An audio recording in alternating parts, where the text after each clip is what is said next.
Hello, Fearless Gamers! Matt here for Fearless Games, and today we're going to continue on with our How to Play Battlefleet Gothic series.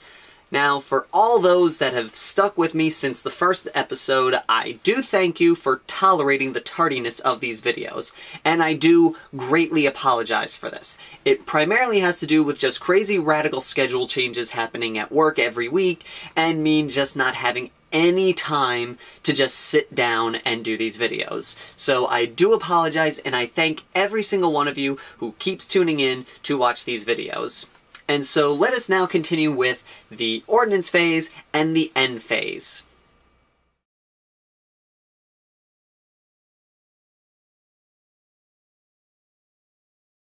Now, the Ordnance phase is when your fighters, your bombers, your torpedoes, and all that get to make their move and attacks. Now, primarily with me, and what I tend to do is I tend to announce what I'm launching in the shooting phase, place it down, and then ignore it until the Ordnance phase comes up, but it really all depends on you and your opponent on how you want to handle that.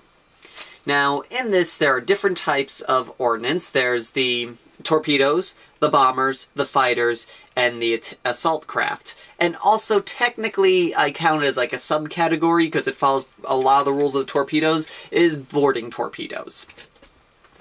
And the way this works is they move in the Ordnance phase, and how it goes is the opponent, the player whose turn it is, moves their Ordnance first, and then the opponent moves theirs second.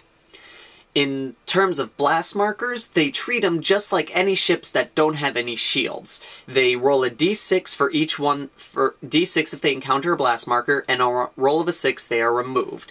And like regular vessels, they only have to do this roll once, but as far as I'm aware, and as far as I've read in the little setup here, they are not affected.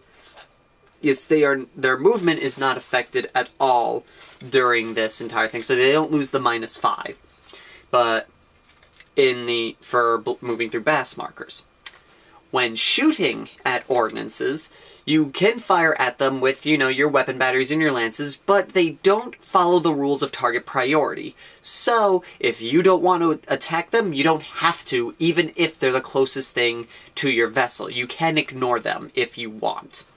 If you do decide to attack them, you fire lances as normal, weapon batteries you do as normal as well, and you just use the ordnance chart at the ordnance category at the very end, and you need to roll a 6 to destroy ordnance markers.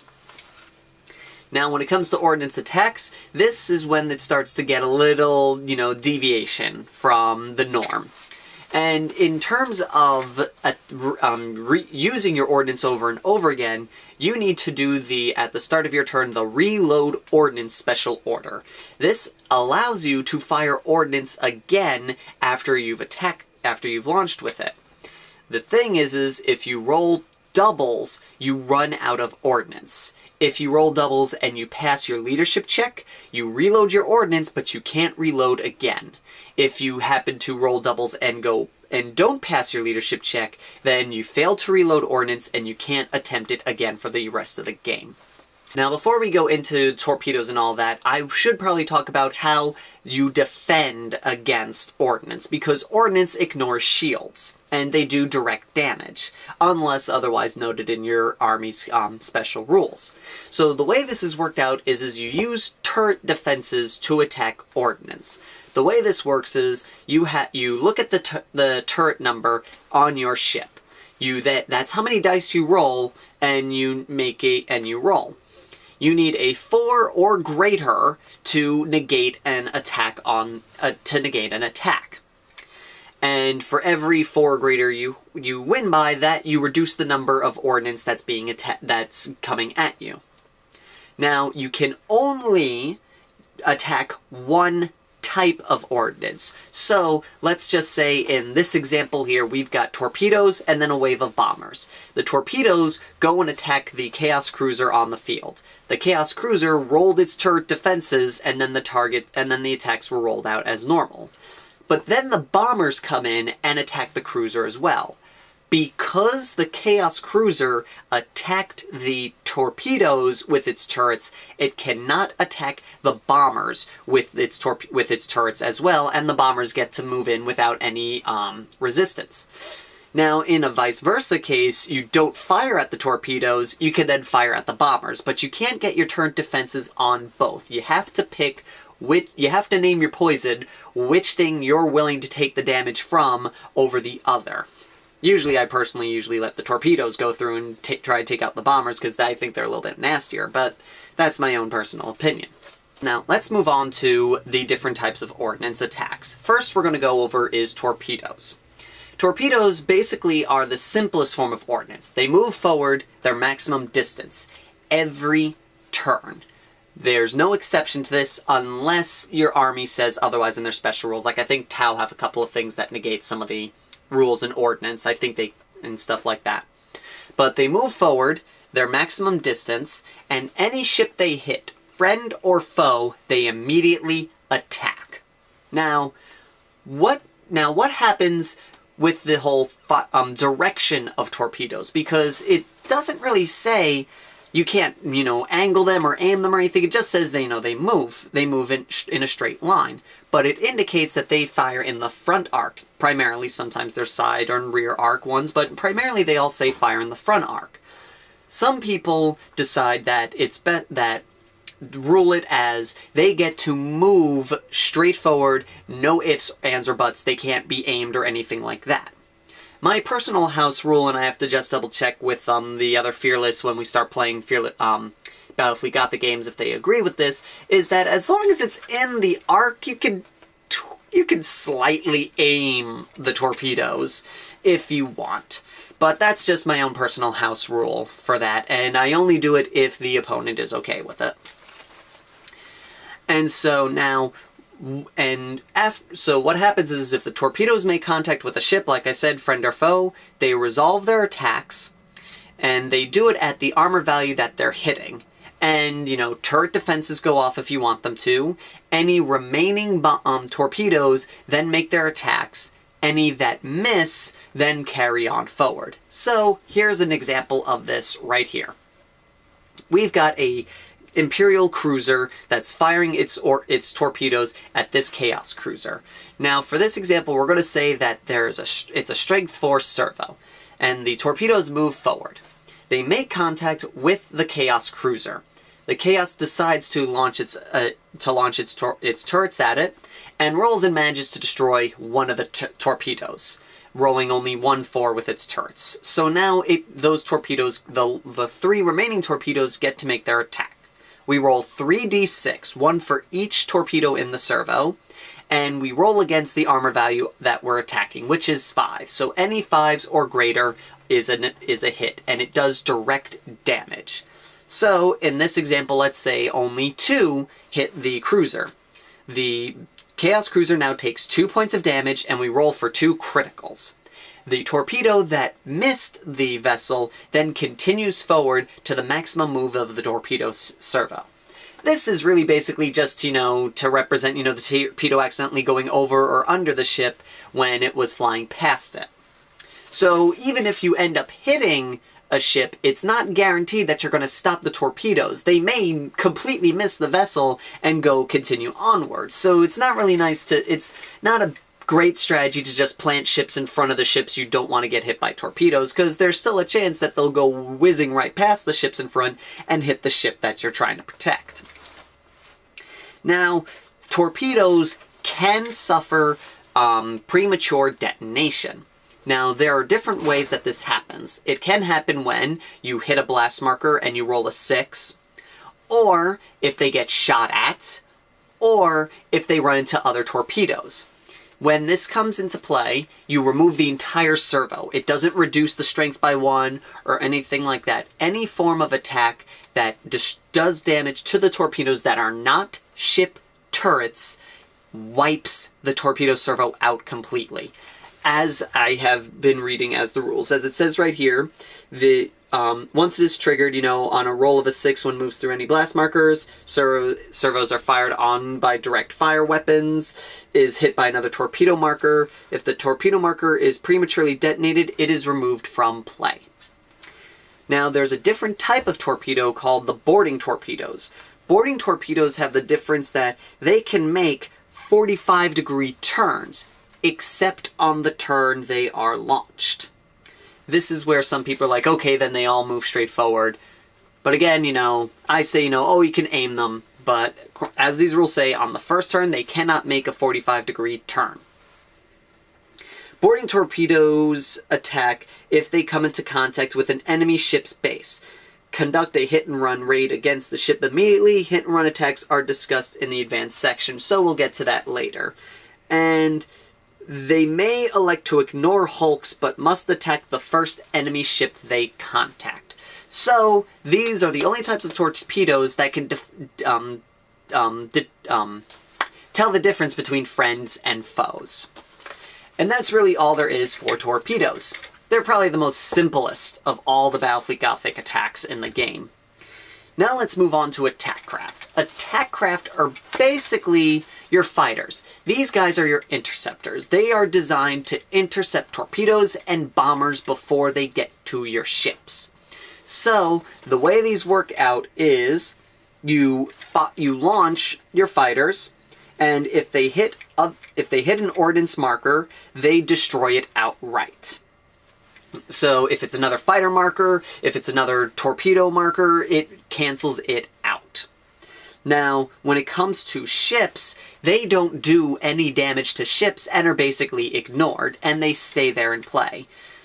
But if they're contact with a friendly vessel, they may stay with the friendly the vessel and count as screening, i.e. any ordnance attacks that hit the ship have to remove the fighter markers first before they do any damage. Essentially, it's like an extra set of turrets, which is really nice, and they basically auto-hit, which is also really nice. So, let's go and use this example right here. We've got ourselves a cruiser, a Imperial cruiser with two fighters screening it. And there are two fighters out in the middle and a wave of torpedoes and a wave of bombers. So the fighters move forward and they come in contact with the torpedoes. Because the torpedoes make contact with the fighters, they are destroyed. Now, the next set of fighters moves and contacts the bombers. It's a 1-to-1 scale here, so as long as they're not a wave, which we'll get into later, it removes one of the bomber waves. Now, the remaining bombers that on the enemy's turn moves forward and makes contact with the Imperial cruiser. The fighters take out one bomber token each, since they basically are treated as if the bombers ran into them in deep space. Then, if the player chooses, he rolls turret defenses against the bombers, and the bombers continue on with their attack run if any of them survive. And that's basically how fighters work. Now, one thing to also keep a note is there is a limit to how many fighters and how many bombers that you can produce.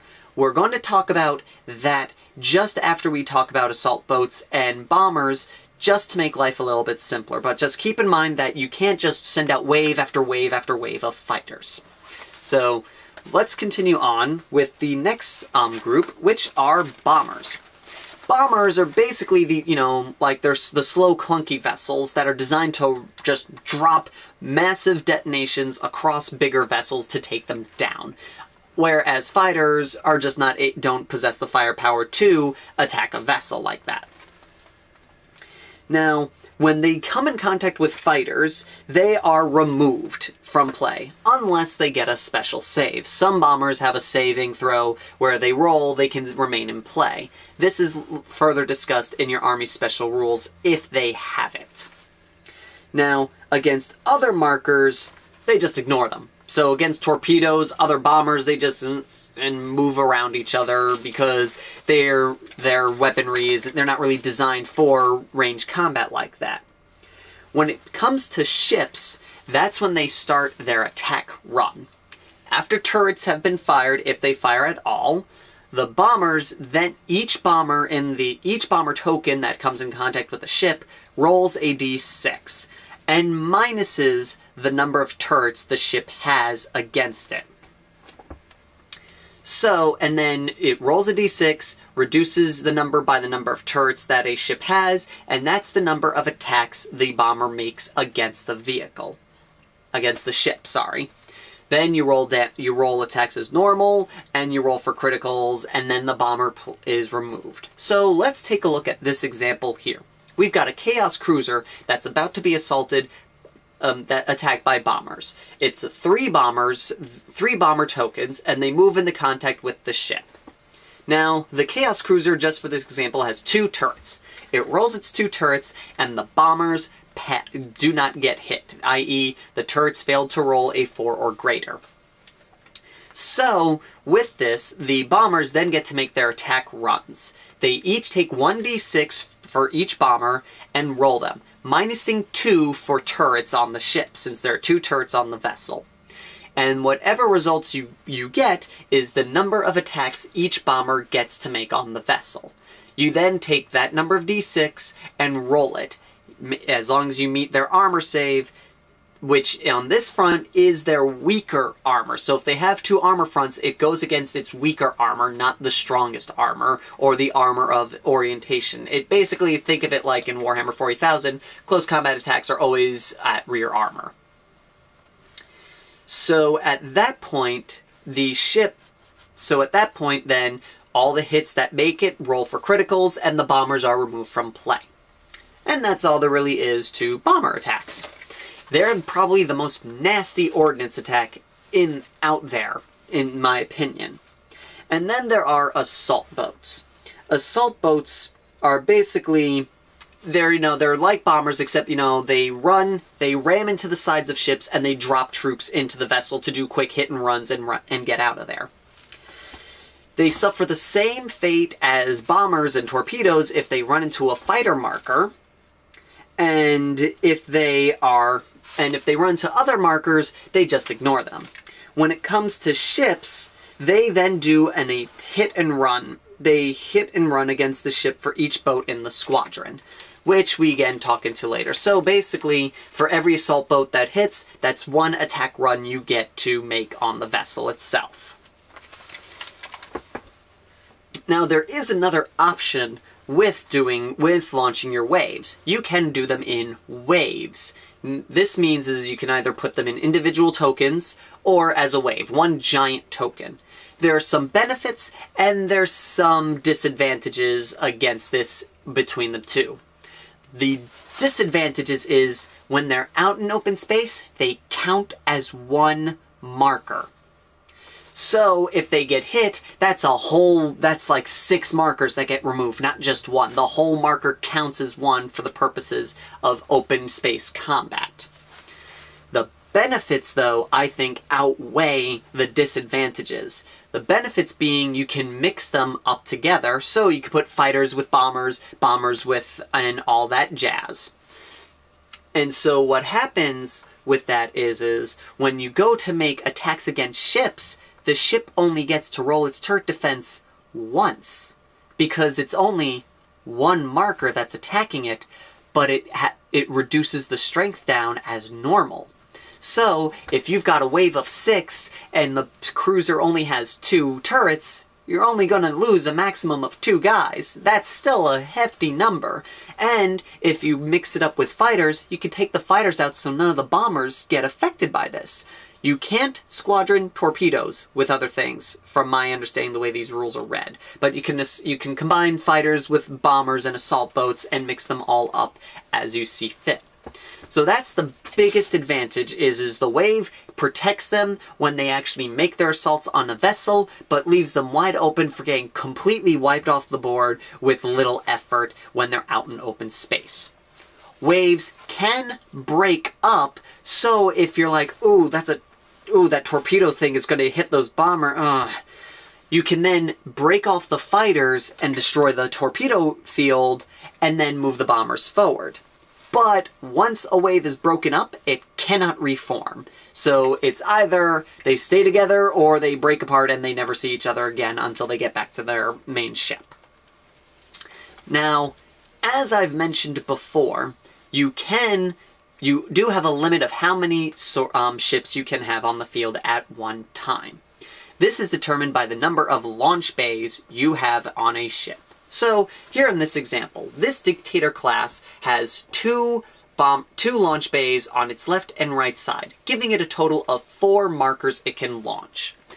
So if this is the only ship in my army, I can only have a max of 4 tokens on the field at this time, because I only have 4 launch bays. Now, let's say if we throw in another Dictator-class cruiser, now I can launch up to 8 ordnance at a time. So at any given time, I can only have 8 markers on the field. Now let's say one ship suffers critical damage. It reduces its number by 2. So now it only has 2 launch bays. This means, combined with 4, I can only have 6 fighters or bombers or assault boats at one time. It's not 6 of each, it's 6 total. Now, what happens if you end up launching 8 fighters, launching 4 fighters and 4 bombers, and then you lose one of the ships? Well, all this means is you cannot launch ordnance again until the number reduces down, until the number of your ordnance on the table is less than the number of launch bays you have. Basically, that's simply as that. How many can you launch ordnance this turn? Count the number of ordnance markers and count how many launch bays you have available. And if if the number of markers on the field is less than the number of launch bays you still have available, you can fire. If not, then you're stuck. And that's all there is to the ordnance phase.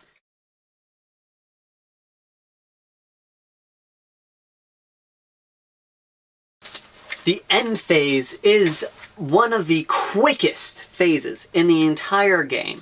What you do in the end phase is, this is where you do damage control and blast marker removal. Damage control is, say if you suffer critical damage. A lot of the statements say the ship can no longer do this, the ship has to do this, and usually ends with until this is repaired, or this cannot be repaired. If the damage it suffers can be repaired, then what you do is you take 1d6 for every damage point your ship has left. And every roll of a 6 you roll gets rid of an effect on that vessel. So let's say, for example, this Dictator-class cruiser right here. It has a total of 6 damage points. It lost 1 damage point and has suffered a starboard weapon damaged. So, because it now has 5 hit points left, I get to roll 5d6, and I need 1 6 to remove that effect from the vessel. If I do, the starboard weapons are back up and running, and I get to move forward, and I get to use them in the next turn. If I don't roll any 6s, the damage is still applied and the weapons are still useless. This cannot gain back any hit points and cannot get your ship out of critical stasis. It really basically is only able to remove status effects caused by damage on your ship, unless otherwise noted in Army Special rules, or if on the damage chart it outright says this cannot be repaired. The other thing you're able to do in the end phase is remove blast markers. The player at the time rolls 1d6 and removes that number of blast markers from the field. They cannot remove blast markers that are touching ship bases. Any blast marker that's touching a ship base is automatically not allowed to be removed. So if you happen to roll 3 on your dice roll and there's only 1 blast marker not touching a ship stand, then you only remove that blast marker and nothing else. In games where you have planetary defense orbitals, like the orbital stations, you get to roll an additional d6 to remove that number of blast markers touching those orbitals. So in games where you have orbitals, it's first you roll 1d6 for open space, and then 1d6 for the orbitals. And that's the entire phase of Battlefleet Gothic.